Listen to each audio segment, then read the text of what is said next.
Hello creative cooks, welcome back to another episode of the Creative Phebe Cooks channel. I hope you're doing amazing. I'm Phebe and today I've got another super nourishing, plant-based and gluten-free recipe for you that you would love to add to your meal planners and replicate this upcoming weekend, week, month, whichever you choose to do. It's a kale, roasted butternut squash, and toasted buckwheat with a tasty tahini dressing. Overall, it's a nourishing meal you can make in large batches to last you the whole week, whether you want to pack it for lunch at work or to have it as a sit-down dinner at home. I have a feeling you're gonna love this one and keep it on repeat this autumn or winter. By the way, I've created a simple guide to make your next meal prep session easier than ever. It's my favorite 5-step meal prep checklist.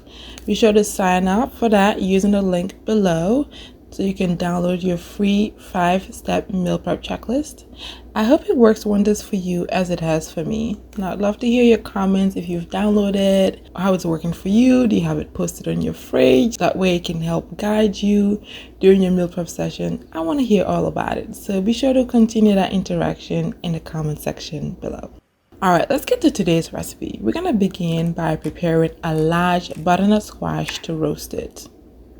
Preheat your oven to 425 degrees Fahrenheit, then cut the butternut squash in half cross-sectionally, then cut those halves into halves lengthwise. I'm doing this to help me handle this tough squash much easier and keep it steady on your chopping board while chopping them. If butternut squash is not your favorite, feel free to swap it for another type of squash of your choice, be it kabocha squash, acorn squash, delicata, honey nut, etc. Or you may use sweet potatoes or plantains, my favorite. Whichever you choose, it'll work out for this recipe. After halving the halves, scoop out the seeds and peel off the skins if you prefer.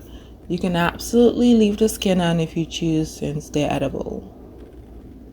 Now when it comes to shopping for butternut squash, you want to pick one that has a firm body, heavy for its size, and without any soft spots. If you're wondering, you probably already observed that as I was cutting up this butternut squash, they're typically shaped like a bulb with a fairly short or long shaft, depending on which one you pick.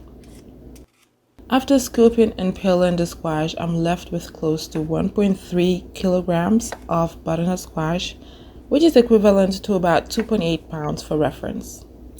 Cut the entire squash into cubes, about half-inch cubes, and transfer to a lined baking sheet.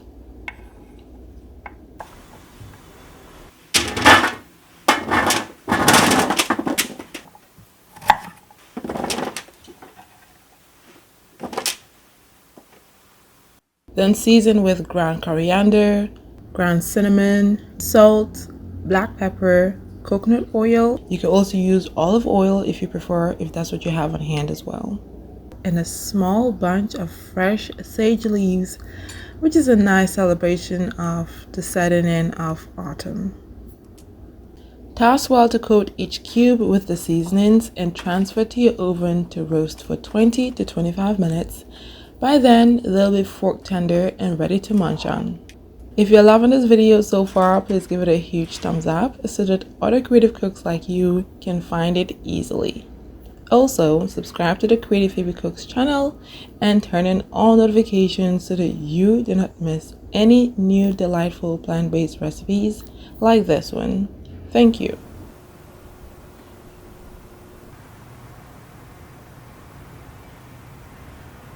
Lately, I've been falling in love with this time-efficient method of cooking buckwheat, and I found it to be quite flavorful and pairs very well with different elements from curries to hummus, salads, and so much more.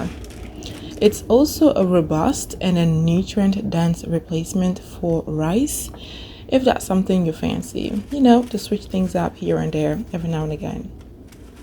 While the butternut squash are roasting, I'll make the toasted buckwheat groutes.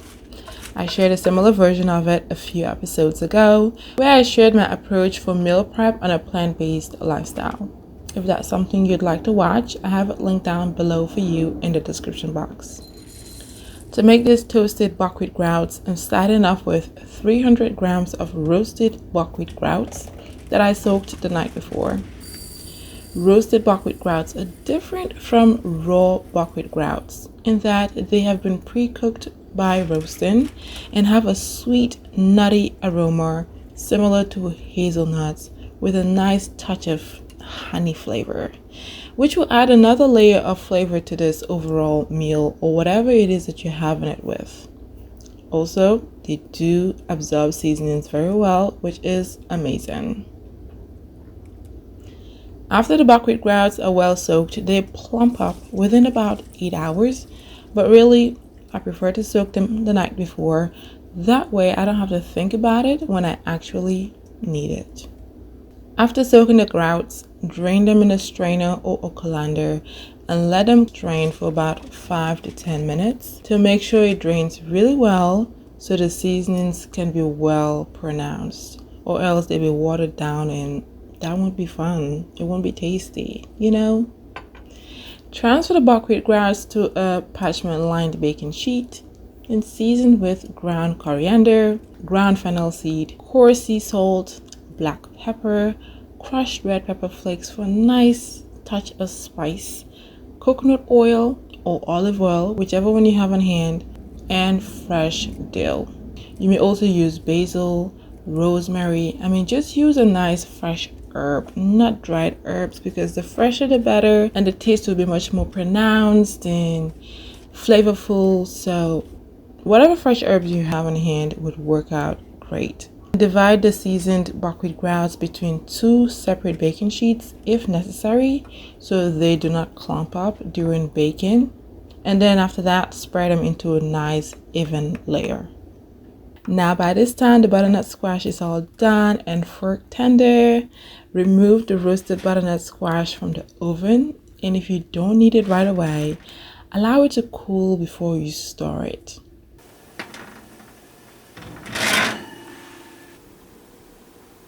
Reduce the oven temperature to 400 degrees Fahrenheit in preparation to toast the buckwheat groats. Since I divided my buckwheat groats into 2 baking sheets, I'm going to transfer those to the oven and toast for 20 to 25 minutes, or for you until the buckwheat groats are toasted to your preferred taste. Midway through toasting the buckwheat groats, toss them well to encourage even toasting, and then continue toasting them for the remainder of the time.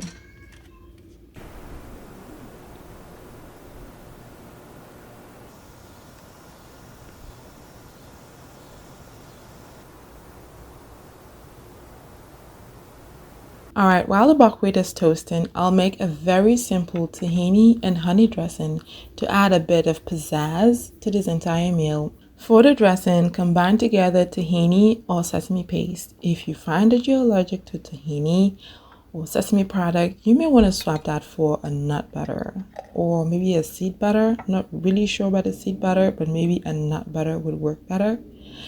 Add in some honey or maple syrup, whichever you prefer. Add in a nice dusting of cinnamon powder, allspice powder, salt, some crushed red pepper flakes for some nice spice, and some water to thin out this dressing and bring it all together. This dressing is great to make well in advance for any of your weekly meals that will need it. You may find a full recipe for all the components I shared in this episode today on my blog by using one of the links in the description box below.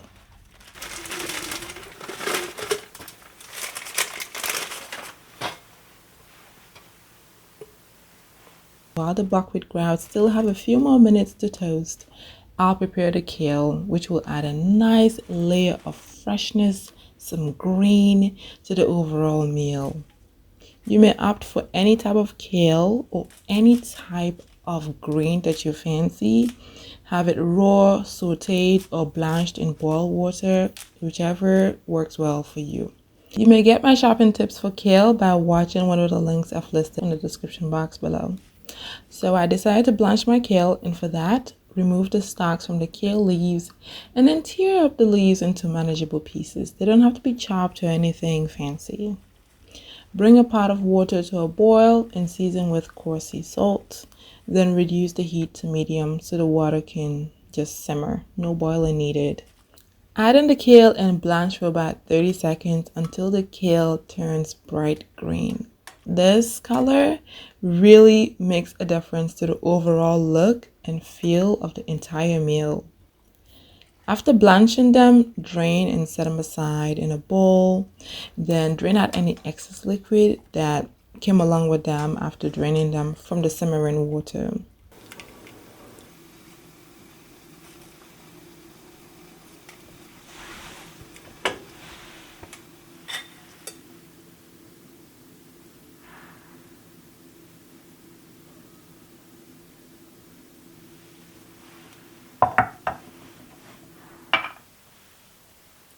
Season the blanched kale with fresh lemon zest. It just does something to it. The fresh oils from the lemon zest together with the kale is just such a beautiful combination. Continue on with that lemon by extracting some juice out of it.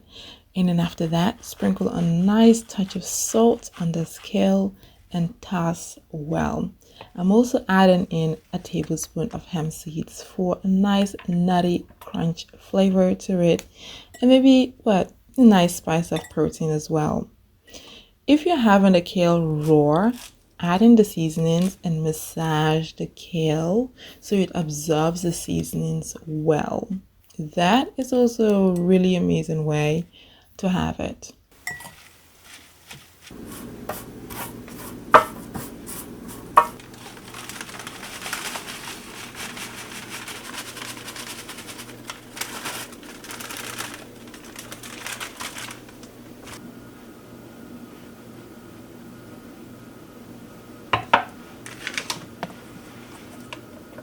All right, y'all, you know what it is. We're gonna serve all these elements nicely on a platter, or if you're gonna do it for work or for a picnic, you can store all the elements nicely in a storage container. And that includes everything: the roasted butternut squash, the toasted buckwheat sprouts, the seasoned kale, together with a nice drizzle of the tahini dressing. I mean, look at this. Isn't this just amazing? You may add a topping of hummus or steamed lentils to make this meal even more dense and filling.